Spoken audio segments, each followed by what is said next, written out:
Hello and welcome to Big Dash Knows. Big Dash knows what? New York Giants football.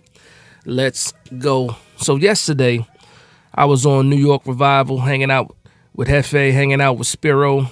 Shout out to Vibes. He's on vacation. Hopefully, he's enjoying his vacation.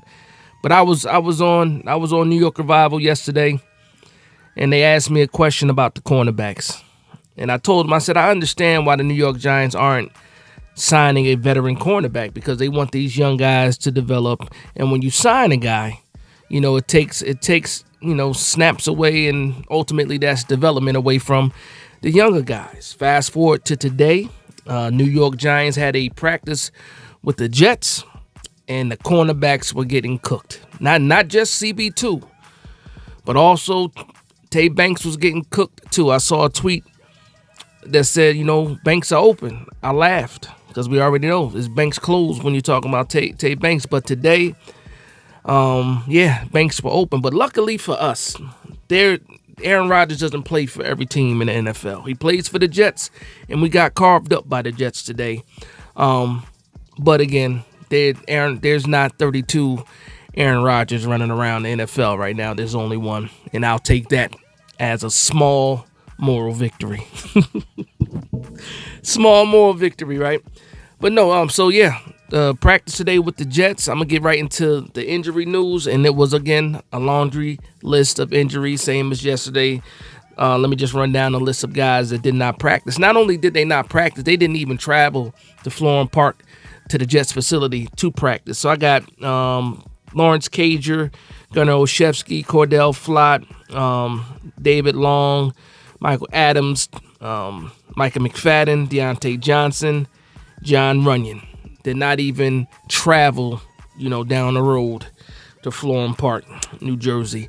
In regards to John Runyon, Brian Dable did say that John Runyon is very close and he expects him to be ready week 1. Take that with a grain of salt. Exactly. We'll see it when it happens. Drew Lock was limited today. Pretty much did individual work is what Brian Dable had said. Also, Tyrone Tracy and Phillips were at practice today. And I believe Tyrone Tracy actually took some snaps with the ones. Drew Phillips got some snaps also during team activity. So those guys were back, but on a kind of a snap count, if you want to call it that. So Brian Dable's at the podium today before practice. And the number one thing that people were talking about, they want to make sure it was a clean practice and no fighting. Guess what? There were no fighting today. So shout out to the guys on both teams for that.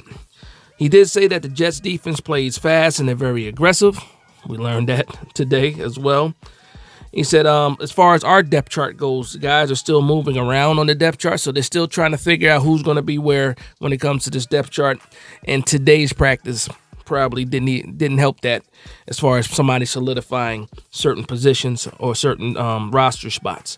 He wants to get the O-line some good work against the Jets defensive front, which we did see that. Again, Runyon will be good for week 1. Tyrone Tracy no longer on the injury list, and also Evan Neal was going to get some work today, and we saw Evan Neal get some work today as well. And there was a clip, I'll throw it up there, of a good rep from Evan Neal sporting a new visor. And here's the thing, if he can look like that more and more, maybe he can be salvaged. And I said salvaged. I don't think he should work at the right tackle, as far as starting right tackle. If you want to get him some reps at right guard, possibly so, with Van Roten being an older guy. But yeah, I'm happy to see him put some good reps together. Other practice notes, because of McFadden being out, Deontay Johnson being out, we saw Isaiah Simmons running with the ones next to Bobby Okereke. What else did we see? We also saw Tyrone Tracy get reps with the first team. And when we get into some of these notes, so they had some 7-on-7, and a shout out to the beat writers and everybody that was there today. It looked like the Jets had an open practice because it seemed like they had the stands pretty full out there. Shout out to Talking Giants, were also in the building. Shout out to my man E. He was also in the building today. And that's E from the Shakedown Media Sports and the Shakedown crew.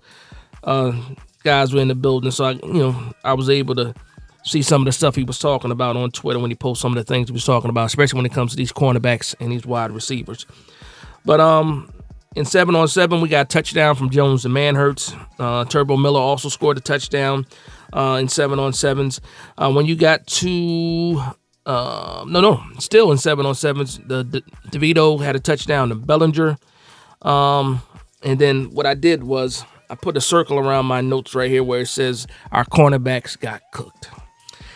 When I say that the New York Giants secondary had a long day today, I mean it was a long day. Like old school church long.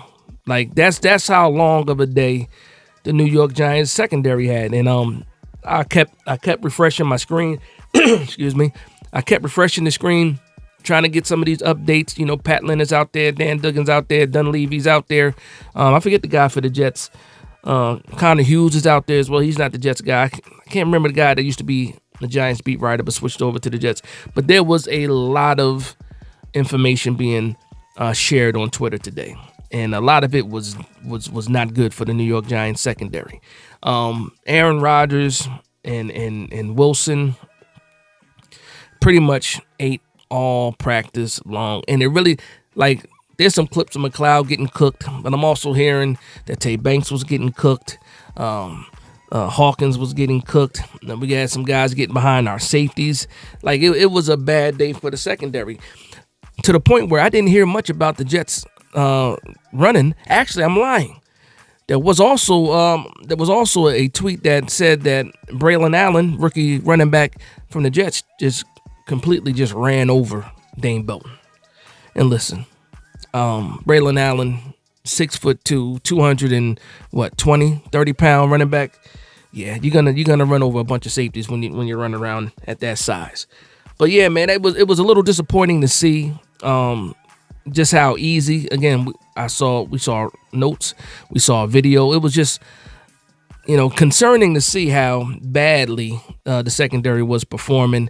I'm also hearing there was a lack of aggressiveness as well. And here's the thing: when you're getting cooked early, and Rodgers started early, you're kind of on you're kind of on your toes a little bit, and you're a little bit less willing to just go out there, and it makes you play a little bit scared. And from what I'm hearing and what I'm seeing, it looked like the secondary was a little timid. But again, we're talking about a Hall of Fame quarterback, and Aaron Rodgers, and a pretty good young wide receiver in Garrett Wilson.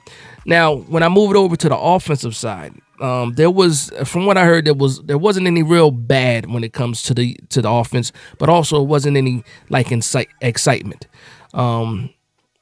I did see a tweet from Jordan Renan saying that the New York Giants offense held their own, but nothing spectacular. A lot of short passes, crossing routes, and things like that. There weren't really any deep shots, and a couple of deep shots that we did had were dropped. I'm hearing we had drops from Malik Neighbors. We had drops from Theo Johnson.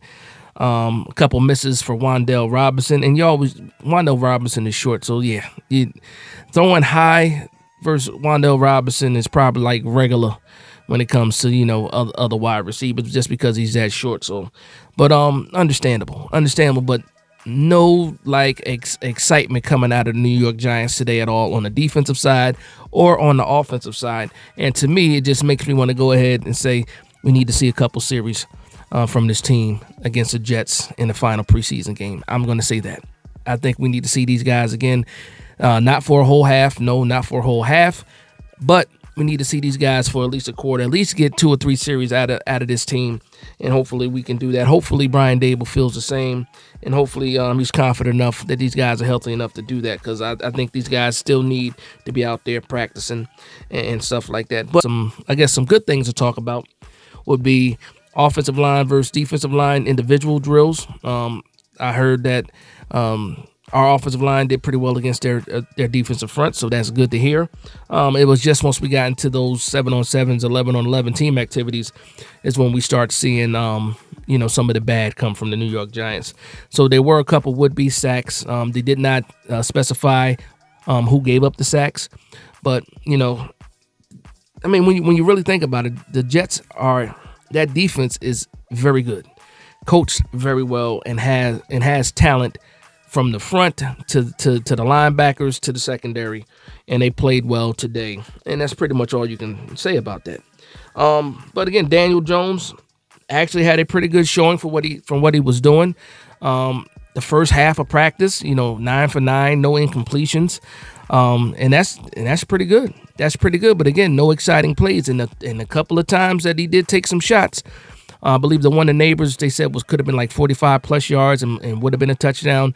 A deep crossing route to Theo Johnson was also dropped. So they did try to do some attempts down the field, but it wasn't what New York Giants fans expected, especially when you're coming off a good joint practice with the Lions, and then a little disappointing preseason versus the Texans. You wanted to get out here and have a good practice, and because I don't think Brian Dable saw a good practice, we might see these guys play on Saturday. And even though today was not a good day, maybe it's what we needed in order for the New York Giants starters to play on Saturday. But that's going to be my recap of the joint practice versus the Jets. They did have an interview with Sauce Gardner at the end of practice, and they asked him about Malik Neighbors, and he gave him a lot of kudos, said he reminds him of an LSU receiver, and makes sense because he went to LSU, but he said he reminds him of his subtle movements, reminds him of like a Jamar Chase, Justin Jefferson. He dropped those names, and that's what you want to hear as a New York Giants fan when you have high expectations from Malik Neighbors. When you compare him to guys like Justin Jefferson and Jamar Chase, that's good company to be in, or to be with, I should say. But again, I want to thank everybody for vibing with me. Please like, comment, and subscribe. And for one Giants fan to another, this is Big Dash Knows, Big Blue Nation. Joe Shane, get on the phone. We need some cornerbacks in the building. We need some help. Let's go.